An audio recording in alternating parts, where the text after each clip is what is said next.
de metas, de sensibilidad, de la concepción del espacio-tiempo y de la organización social. Ahora bien, económicamente, ¿qué es lo que en el neoliberalismo importa? ¿Cuáles han sido los resultados?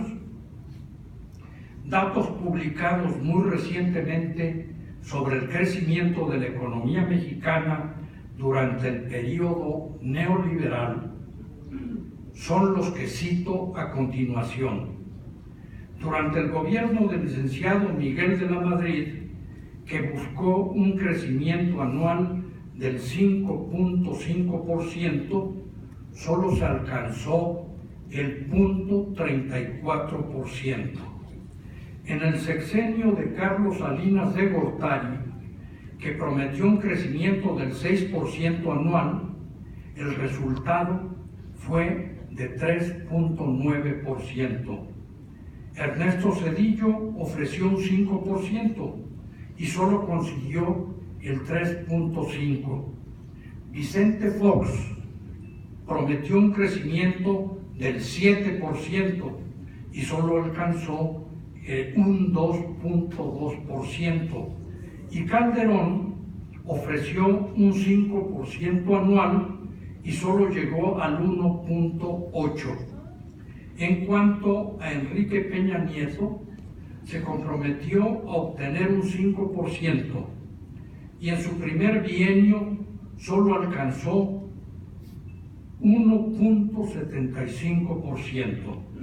De manera que en términos económicos el neoliberalismo no ha conseguido lo que prometió.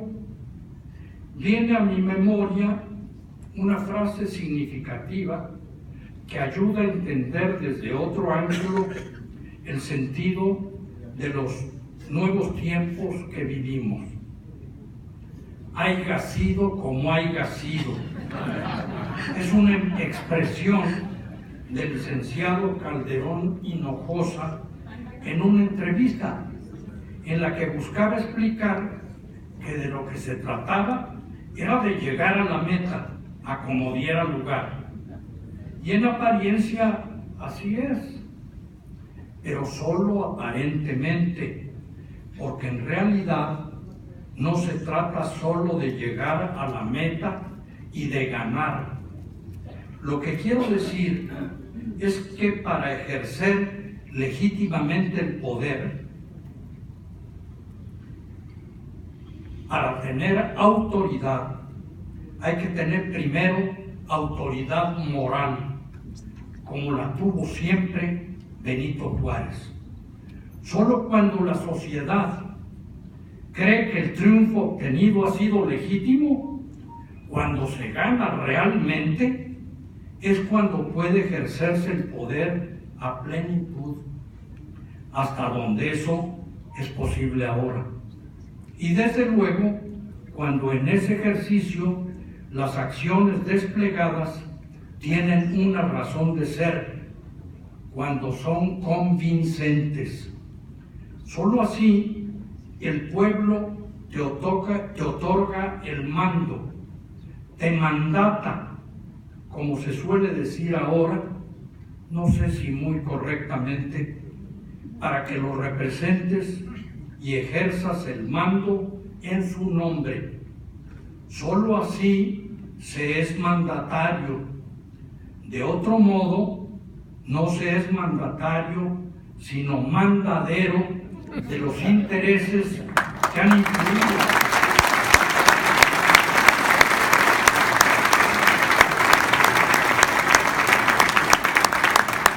De los intereses que han influido para llevarte a donde estás.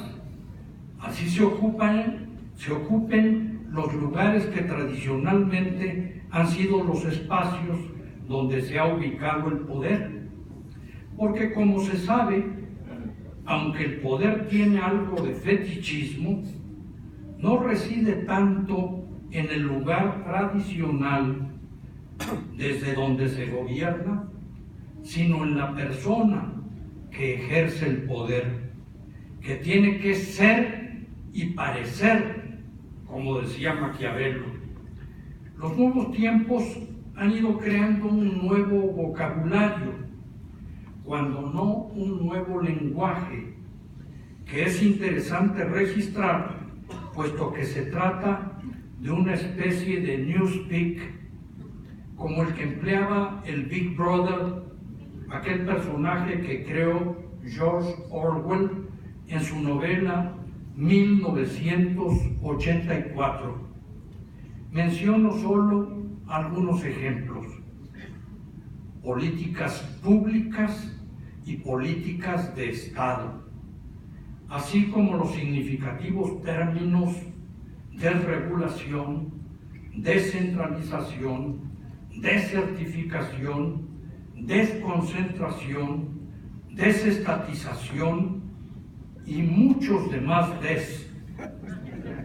Ahora se habla de políticas públicas, como si la política, desde sus remotos orígenes en Atenas, no hubiera surgido en las discusiones y debates ocurridos en la plaza pública, cuando se creó la polis, así como el orden de la casa lo dictaba la economía, oikos, casa, nomos ley. La política era el orden que surgía en la plaza pública, donde se reunían los ciudadanos para debatir los problemas de la polis. De manera que la política siempre ha sido lo público por excelencia, por autonomacia. En cuanto a las políticas de Estado, hay que recordar que la polis es la ciudad-estado, de modo que hablar de políticas de Estado es llover sobre mojado, es emplear también una expresión pleonástica en lo relativo a aquellas palabras con el prefijo des, implican, a fin de cuentas, que el mercado ha ido influyendo en la reconfiguración del Estado. En la columna México S.A. de Carlos Fernández Vega, en la jornada del 21 de julio de 2015, se comenta en uno de sus párrafos: la terminología neoliberal a todo le encuentra el lado bueno de las cosas. Por ejemplo, en México nunca se privatizó la infraestructura productiva del Estado, simplemente se modernizó.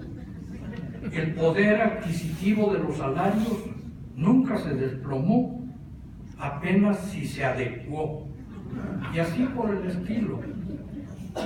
Pero hay algo superlativo que se ha colado a la fiesta sin invitación: la expresión cada día más usada de capital humano, que refleja la enajenación en la que vivimos en la actualidad. En vez de reconocer al hombre que con su trabajo crea la riqueza moral y material a la que aspiramos para vivir una existencia plena, el hombre se ha convertido en capital, es decir, en parte de su criatura. Se ha subsumido en su creación, se ha vuelto ajeno a él mismo, se ha enajenado. Y ese capital humano es lo que en nuestro país no ha sabido desarrollar, cuando es la riqueza que tienen más cerca. Es cierto, tenemos mares, tierras fértiles, minerales, petróleo, pero esa riqueza, constituida por 120 millones de personas, que si estuvieran educadas, capacitadas, sería extraordinaria, como lo muestran los famosos 1000 usos que funcionan en todo. Se ha vuelto una rémora, un obstáculo.